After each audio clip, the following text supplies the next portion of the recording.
Hello, friends. Welcome back to the A Game and No Halves podcast. Hello. I'm Miles. My dad, Bob, is alongside me. And this is the podcast where each week we explore the crazy world that Bob has invented of North London FC. Bob, for anybody who's listening for the first time, give us a 30-second précis of what North London is. Okay, so, well, basically, I'm going to quote Ramesh Ranganathan. Okay. Because he came up to me at a Radio 2 do a little while ago and said, right, you've got this podcast. Basically, it's about the fact that you've been kicking a foam football around your house for the last 35 years, playing imaginary matches in your head. Yep. Creating teams and jotting down the scores and the league positions and making stats of it all. And that's what you've been doing for the last 35 years. Yeah. And I said, yeah, that's just about right. Yeah, that's it. And the team is called North London, obviously, North London FC. North London FC, because originally, the time that it all started, I was living in West Hampstead. And there was a little sports area just down the road from me, which I imagined as being the training ground.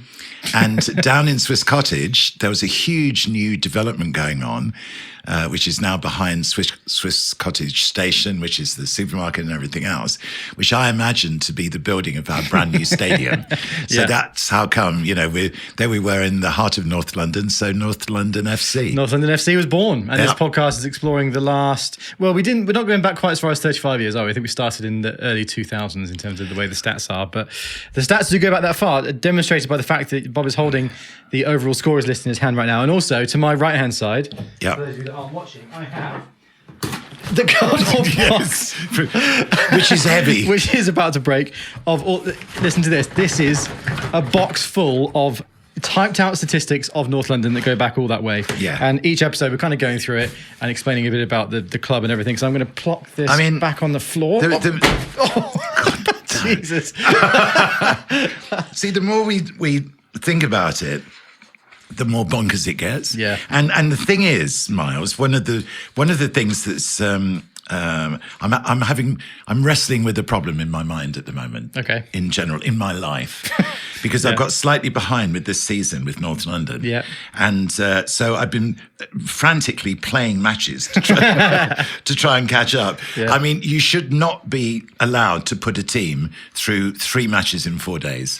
No. But I'm afraid this is FIFA regulations, I think. Yes. Yeah. This is what the players of North London FC have had to be enduring recently to catch up. Yep. So all the matches are still written out. And this is what you do when you play the games, is because I physically write them out with a pen. Yeah, I put this piece of paper on the table in the kitchen. Yeah. Just jot down the numbers of the players. Okay, in the formation. In the formation, 4-2-3-1. Yeah. And then play the match, the ones that you can see in brackets. Are they substitutions? So Alex Hannaby was substituted in the 72nd minute. For number 8. By number 8, who is De Jong. Oh, okay. Yeah. Right. And number 9, who is Osimhen. Okay. Substituted by number 14. That player Schlick, who did very well in... Schick. Patrick Schick. That's the one. Yeah. He's good. I like him, actually. Yeah, he's one of those strikers that doesn't score goals. If you know what I mean. Well, for North London. Yeah. I really like the look of him. It was at Euros or something, wasn't it? He played for Saudi recently and he was good. Yeah. He scored a really long-range goal, didn't he? 40 yards or something. Yeah, that's right. I think it was against some sort of British team, and it might be Scotland or something. But I signed him. He was one of, you can see my signings this year. I put them down in red. De Gea, because for God's sake, he's still without a club, isn't he, in real life? Yeah. Jude Bellingham. Mm-hmm. Don't forget I gazumped Real Madrid. Marquinhos. Yeah, from PSG. Yeah. Osimhen. Yeah. From Napoli. Nuno Mendes. Yeah. Very exciting, sort of young. He's a left back. He's from PSG as well, right? 20-year-old Musiala, who is absolutely killing it. Yeah. And Alex Hannaby, who's come through the youth academy. The youth Fabulous. academy. It's funny with Musiala and Bayern in real life, isn't it? Because they are... Poor old Harry Kane. Doesn't matter what he does, he's not going to be able to win a trophy, is he? I mean, he's breaking every record possible at Bayern, and still Xabi Alonso's Leverkusen are just unbeatable, aren't they? It's going to be very, very interesting to see where Xavi Alonso goes. Do you think because Tuchel's leaving Bayern at the end of the season, isn't he? So do you reckon he'll go there or Liverpool, or where do you think? The thing is, my only reservation is that it's only been a season. He hasn't got a long-term track record under his belt. I'd quite like to see him stay at Bayer Leverkusen again next year. See if he can keep on doing it, and then he's exciting, isn't he? Yeah. So Arteta, he plays football the same way he manages football the same way he played it, wasn't it? Very classy, technically good. See, I think with Arteta, for example, because I do believe Arteta's a fantastic manager. Do you remember a couple of seasons ago when Arsenal hadn't won their first 3 or 4 matches and they were literally sitting at the bottom of the table? And I said, I said, he is going to see them through. Don't you worry about that. And of course, we've seen what he's. But the thing about him was that he did have 3 years under Pep Guardiola, so he was learning his trade, whereas. Xabi Alonso has come almost from nowhere. Yeah, I suppose he has. The training ground to top management. So whether he's ready, and I mean, you can't tell until you get there, can you? What the pressure is going to be like when you're manager of Liverpool, or manager of Man United, or manager of Bayern Munich. A lot of people can't hack it, can they? Yeah. So, but I think he's fantastic. He's great. Yeah, I think the most exciting manager in the world right now. To be honest. Yeah, he is. So outside of North London, obviously, Bob and I are both Man United fans. Are you still backing Ten Hag as far as things go right now? I am. Yep. I think. It's great to have seen the team look like a team again now. Yeah, well, I think it's no coincidence that we got all our first team players back from injury and we started playing well again. Yeah. It's so funny with United, and I do think, woe is me for being a United fan, but I do think we get a bad coverage of stuff from the media because, there's been loads of teams who've had, like Newcastle, for example, they had, this massive injury crisis and look at their drop-off in form, it's understandable. It was never said about us. And we had like 10 or 11 players out. So anyway, we're creeping back in towards the top 4. But now we've got another series of injuries, which is really, particularly Højlund, just as he'd really got I actually started. don't know what we're going to do up front because Martial is just forever injured somehow, he can't play. Well, Rashford will go. Doesn't suit him though, does it? Through the middle. It's funny though because he came through as a striker, didn't he? His first few games for United, he was playing through the middle and he looked so good. Yeah, you never know. Yeah, I guess that probably means that it'll be Garnacho left and Anthony right then, won't it? For the next few games, possibly. We'll see. Just can't see Anthony. Anthony's not having a transfer to North London. I tell you one thing though, for sure, is we're not going to be paying 82 million for the Anthonys of this world from now on, are we? United, you mean? Yeah, Jim Ratcliffe is going to absolutely stop any of that kind of nonsense. He's saying the right stuff, I think. If Yes, he is. Oh, I'm very optimistic. Yeah. The only thing that was interesting was the whole thing with Old Trafford in the stadium and whether we redevelop or whether we build a new one. And I think there was some comment of his about like, maybe we could get some support from the government to build a new stadium, and I don't think that's gone down very well. No, considering he's just bought out a 1.2 billion stake in United, and now he's asking for taxpayer money. But I mean, here's his fishing rod, you know, and he's casting his line, true, and looking at reaction to what he's said in certain different directions. Yeah. So but no, I'm really, really optimistic. Yeah, I think I am. It means that also now because a final postscript on this whole thing. When North London played United earlier in the season, we played them at Old Trafford and we beat them 3-1. Okay, yep. The return fixture, they came to us and inflicted on us, this is only about 10 days ago, our first defeat of the season. Well, 3-1. They exactly reversed the score. Wow. 3-1. Yeah. Well, there we are. And they just looked a completely different team. Yeah, that's the thing with United, isn't it? You actually can't really tell what sort of team's going to turn up from game to game. Is this it here? Yeah. Look.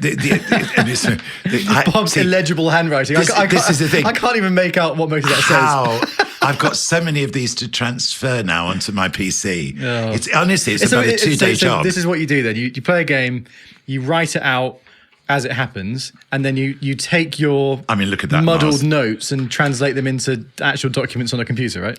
Yes, exactly that. This is the whole fixture list for the season. Yeah. And you can see I write in with pen or the scores as I go. Oh, right, okay. So you can see. Do you not lose track of stuff sometimes? like right now. Being one of those times. So in a run, Crystal Palace 5-0 at home, Inter Milan 1-0 at home, Brentford 3-3 away, Arsenal 2-2 at home, Salzburg 0-0 away. In fact, this European campaign is the first time that all 3 away games have finished 0-0. Wow. Yeah, because I low played scoring. Low score, but I played for those scores actually. Okay. Because I kept my powder dry. Right. I kept the really big names on the bench. Fair enough. And they could always come off if I needed them. Yeah. 0-0 away from home in Europe, and then three in a row. 3 home wins and you're through. That's 12 wins. Yeah, I suppose that's true. True. But look at that. That's the latest North London Man United score. Yeah.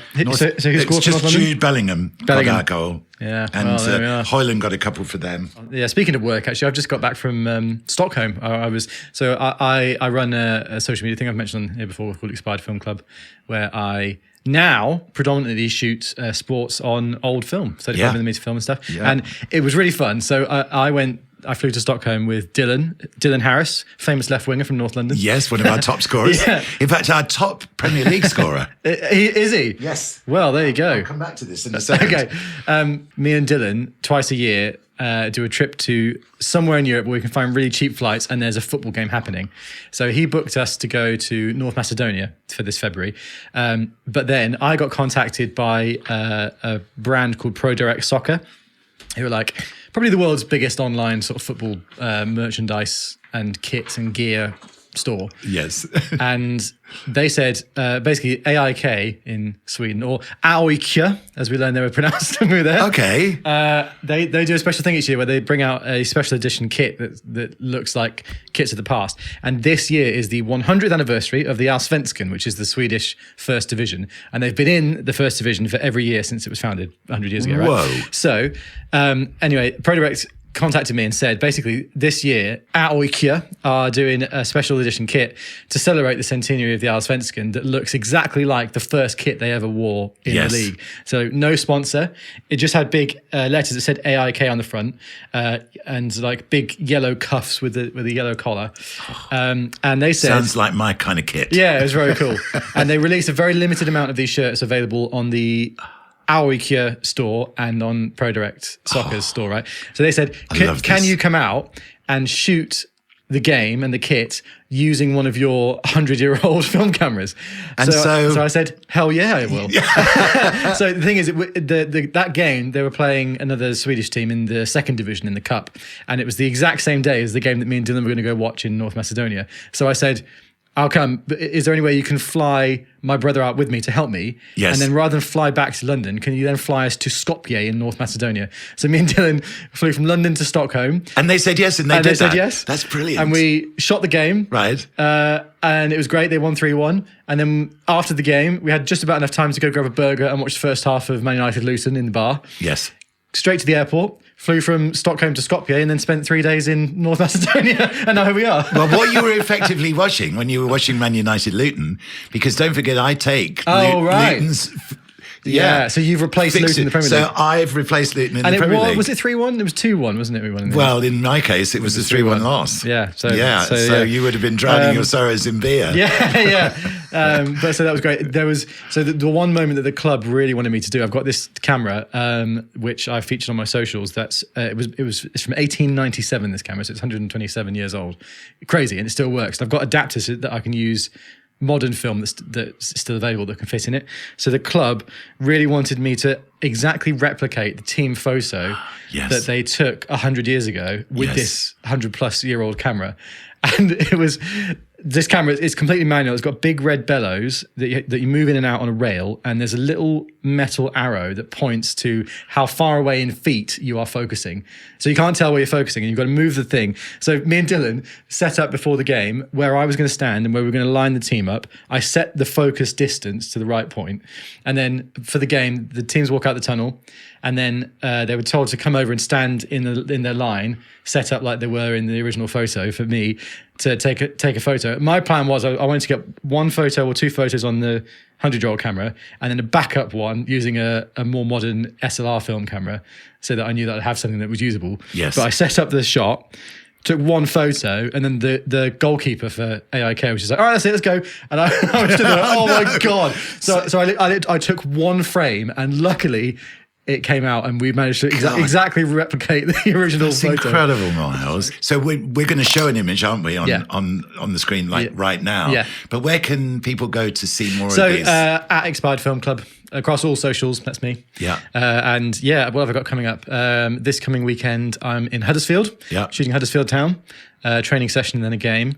What else have I got? I've got some quite secret stuff, potentially with one of the members of your current squad, actually, Bob, coming up soon. But right. Just waiting for that to be confirmed. Right. So, okay. Well, stay tuned. For further details. And you're off this week. Where are you on tour currently? Because we've got the last run of 3 sold out gigs, and they all are in this leg of the tour. Yep. And then we take a break because it's C2C. Country to Country, the C2C that festival. It's going to come around. How long is it now? 2 weeks? It's coming at us at an incredible rate. It's less than 2 weeks now. Oh my God. And of course, all I don't think I'm ready for that. breaks loose when that happens, because we move Radio 2 down there lock, stock and barrel. I'm the main stage compere. So there's all the backstage interviews. And for those that don't know, C2C is Country to Country. It's the annual country music festival. It was originally billed as Nashville Comes to London years ago. Was it? Yeah. I didn't know that. Yeah. C2C. It's been going for like over 10 years now, right? Yeah. In fact, I was the person, I've been the main stage host literally from introducing Christian Busch as the very first artist on the very first show. Well, the fourth official is holding up his board, and it looks like we're about to approach the halftime break, Bob. So we better hear from our sponsors. Yeah, no injuries at halftime, so we'll be back after the halftime interval. Well, I tell you something, and I can't say who they are, but we've got 2 or 3, really special guests lined up for the show. Okay. So again, I'm afraid I can't reveal everything just yet. As in this show or your Radio 2 show? As in this show. As in a game of no halves. No way. Yeah. I can't say anything this week. Freddie Haynes, come on the podcast, by the way. Yes, please. And also, Wes Dexter and Sam Toklove, we need you. Yeah, okay, fine. Yeah, these legends of North London past. Legends of North London past. And Dylan, we're talking about where Dylan is on the all-time scoring list. Yeah. 145 goals for North London. Okay. That's in total. Yeah. 102 in the Premier League. Dylan's in the 100 club. Yes, he is, with Freddie Haynes, who is an attacking centre-back, has got 105. Oh, so Dylan's not quite the all-time top scorer in the Premier League. No, I thought he's been gazumped. There he is. Yeah, 3 goals behind. 23 goals in Europe. Yeah. 14 goals in the various cups, FA and 6 in the World Club Championship, which gives us a total for Dylan of 145 goals. Go on, Our Sonage. top scorer, Wes Dexter, 161 goals in total. Oh, so he's not that far behind. Really, no, he's not. Actually. But don't forget Dylan's stopped playing now. So true. But he's quite well ahead of the next in line, who is Mbappe. But there is a thing now with Mbappe. Well, because he's going somewhere in the summer, isn't he? Beginning to agitate. He wants to leave for Real Madrid. Yeah. He sort of made it quite plain that he does. Yeah. And his performances, Miles, have dropped off. Really? Yeah, seriously. That's not good. No, it's not. You might have to shift him It's off. one of the reasons. Also, would he leave for free in real life on your game as well? Or is the game You are absolutely bloody kidding. No, he wouldn't. So you tied down his contract much better than PSG did? Of course. Oh, no, at the moment he's got about another 3 years to go. No, I would expect if they could afford to pay... Pretty close. 185 is the figure I've got in my head. Yeah. No. This is the thing about the turnover of players within the North London structure, that as it were, the buying and selling policy was established long time ago in the 90s. And I built up a transfer pot, which is fed each year by our performance in the Champions League. So that's whatever money the Champions League generates for the club, that goes to the manager. Yeah. And he adds that to the transfer kitty. Yep. And player with sales and that, stuff. player sales. And so you've got a total from which you can then begin to reach out and buy the players. So you're going to have a bit of a big kitty this year. It really, Mbappe really is. works as a Who would you replace system. Mbappe with? If you're the PSG manager or North London, I mean, how do you replace Mbappe? Well, in my case, it's not too bad because I've got A for Romani. Okay. And now, under any other circumstances, he would be And in the first Aoife team. And he- Romani is a youth academy.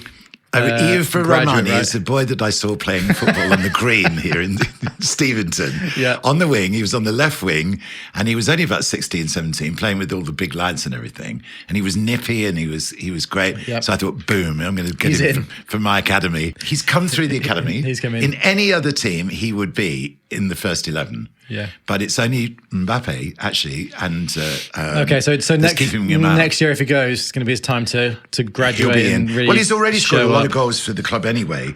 If But he's going to come in and be top dog on the left, Yes, isn't he? he is. He's number 30 in the all-time Oh, list. already, yeah. He's got 30 goals in the Prem, 5 in Europe, 12 in the Cups, 47 altogether. 47. He's approaching 50 goals. For And how old is he? He's now 25. Oh, okay. So, Fine. so he's been with the squad. He's coming into the prime of his career now. Yes, then. he Okay, is. And fine. it's his turn to shine. And Yeah. even though, he's been not necessarily first in the pecking order, Yeah.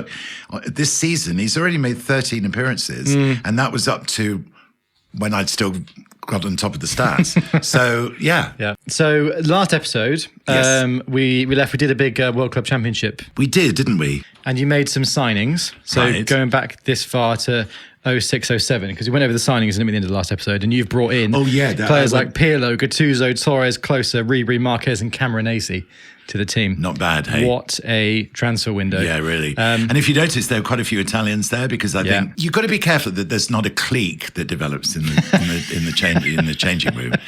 But language advantages and everything else. It was good to bring them all over together. Of course. So we'll do a bit more of like a skim over.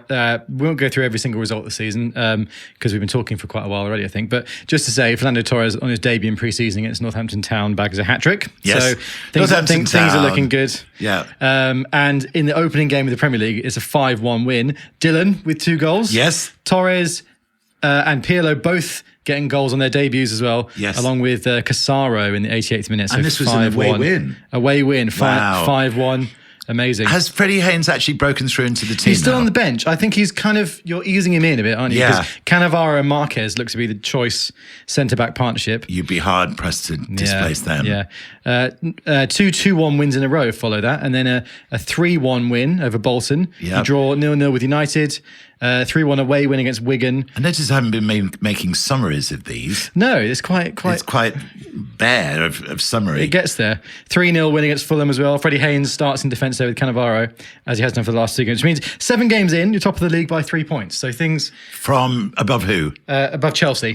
2006 Oh, of course. would have been This is the Mourinho Mourinho. time. Where do you think he's going to end up? Because obviously he's do you now- know, every time I played Chelsea at that point, and really, it's not personal against Chelsea. Honestly, I'm saying this also to placate Trevor Nelson, because when I finish my country show on a Thursday evening, I always wander through to the studio just around the corridor, and our brand new studios now. And, How are they to be in? Oh, it's a dream. It's like driving a rocket ship to Mars. Yeah. They really are beautiful, and they've got every conceivable Is it difficult thing. to get used to though, like with the way it operates and stuff? Is it No, different? because for me, I had my desk at Wogan House set up in a particular way, and this new desk just replicates that. It's just got much, much more technology around it to enable it. And it's just the reading of that technology, because all of the functions are pretty much the same. They just present in a different way. Yeah. So it's just, but my desk area, that's mine. And it is just the way it always has been. It just looks incredible. But I wander through to see Trevor, because obviously he starts at 10 o'clock on Radio 2 after I finish the country show on Thursday evening. And we always have a chat. And we always have a bit of a banter about how Chelsea are doing or how Man United are doing. Yeah, it's been as bad as each other for a lot of the season. Yes. Although it would have been the League Cup final when this goes out, so they might have some silverware by the time this goes out next week. That's true. Yeah. But I mean, I don't have a problem with Chelsea as such. And anyway, as You know Trevor what? knows, I used to loathe Chelsea in the Mourinho days. The I Mourinho hated days, though, and when I was playing them, every single time, I used to absolutely. It was a bit like Sir Alex Ferguson used to say about Spurs to the Man United players: 3-0 down at half You say time. it's only Chelsea. It's only Chelsea. That Mourinho, we want to beat them. Yeah. We really do. It'd be interesting, actually. Maybe I'll do this if I get the chance to over the next couple of weeks. Is analyse the results against Chelsea during the. Well, have a look at this season. Well, I will. Here. I will. So what have we got? So 2-2 against Arsenal. Yeah. 2-0 against Charlton. 4-1 against Spurs. Yeah. Freddie Haynes got himself a goal in that game, so he's definitely he's making waves. And then 0-0 against Middlesbrough leaves you still 3 points above Chelsea, going into a game against Chelsea away. No, right, come on.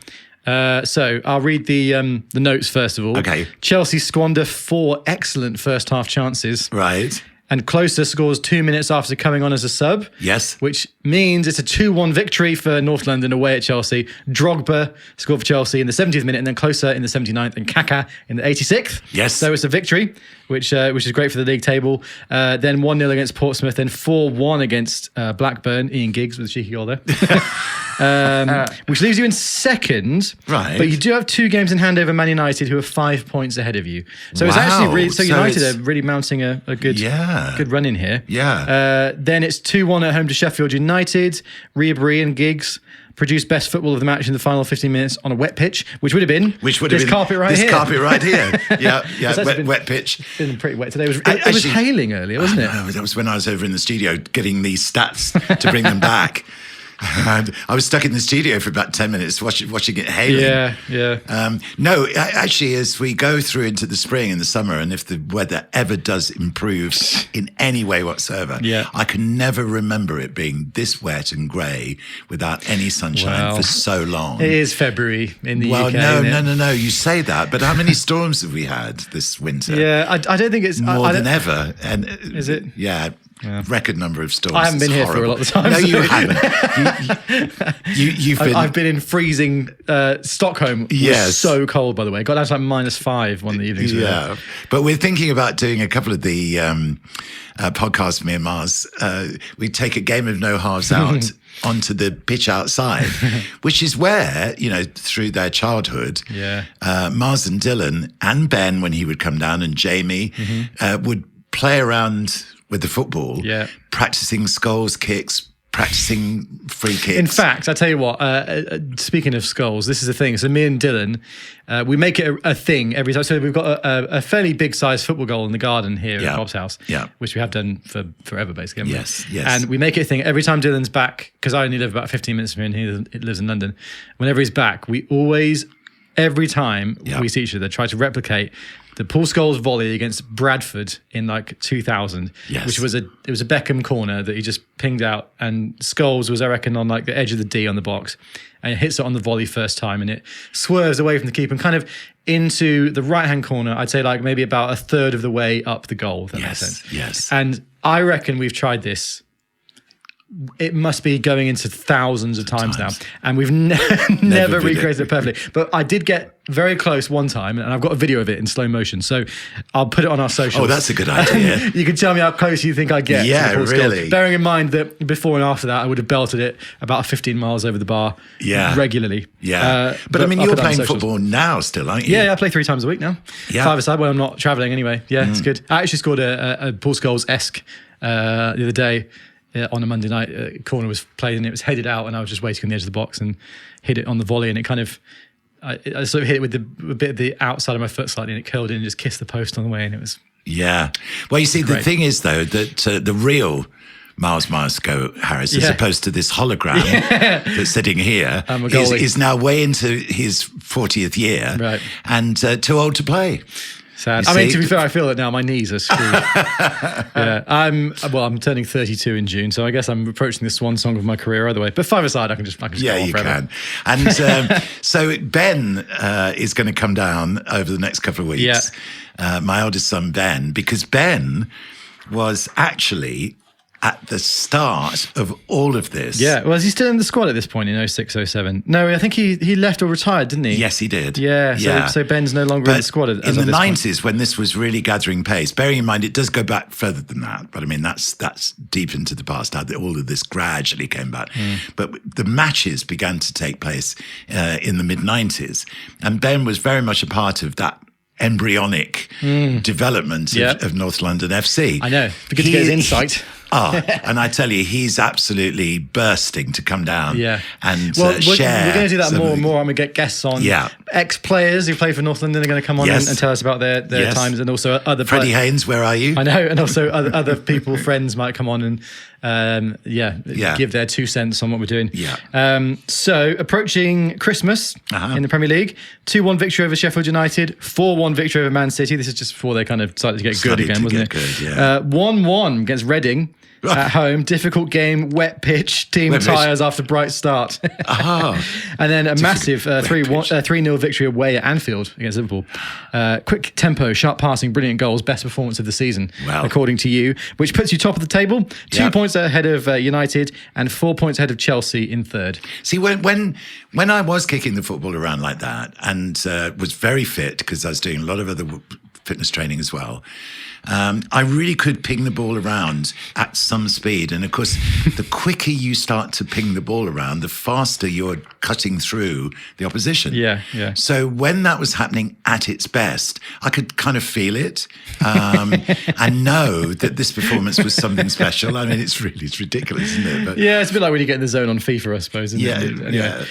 Except this is for real. So here's what we're going to do, because this episode is running on. I'm going to take us up to the new year, Bob. Okay. In 06-07. Right. And then you're going to have to tune in next time to find out the results of this season, because it looks like it's going to be a close run thing.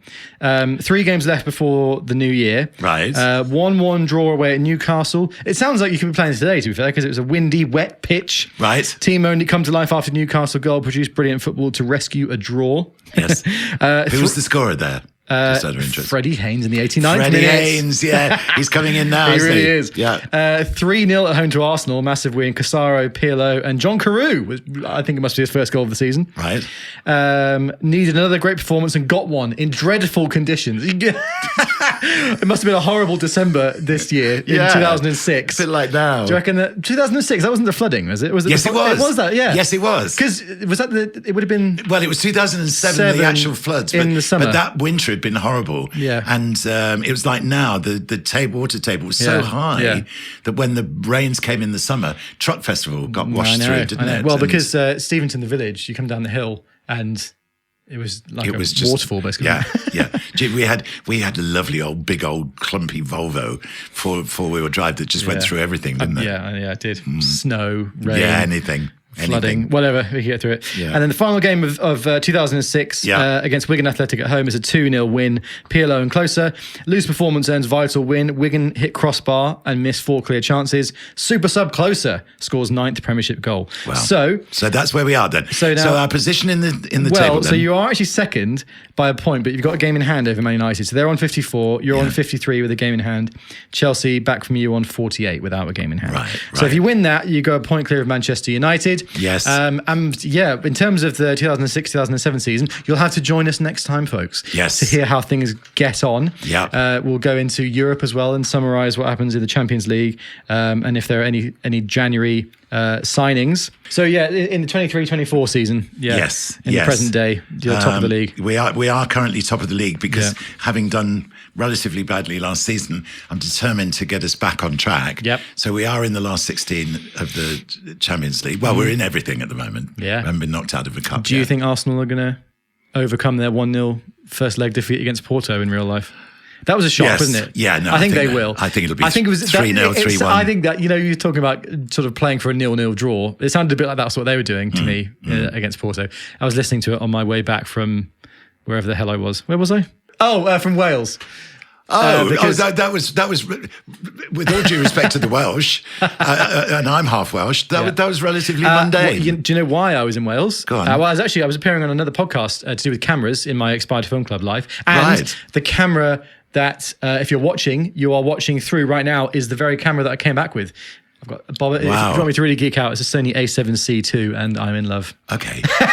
Well, I hope it makes me look a little bit better than in previous episodes. I'll put the anti-aging Yeah. setting on, shall I? Yeah. Whatever filters it's Yeah, got, then yeah. apply them immediately. But yeah, so this is the end of this episode for now. Make sure you tune in next time, though, to find out what happens in the 2006-2007 season. And meanwhile, I'm all the very excited. socials and everything. Yeah, so follow us on socials at A Game of No Halves. I'll post that Pool Skulls volley on the socials. Oh, yes. And please let us know if you think I have recreated it well enough, or whether you think me and Dylan, maybe, I'll tell you what, when Dylan's next on, when he comes in as a guest, we'll go out and maybe make a podcast little segment of us trying to recreate the Pool Skulls volley. You can commentate or something.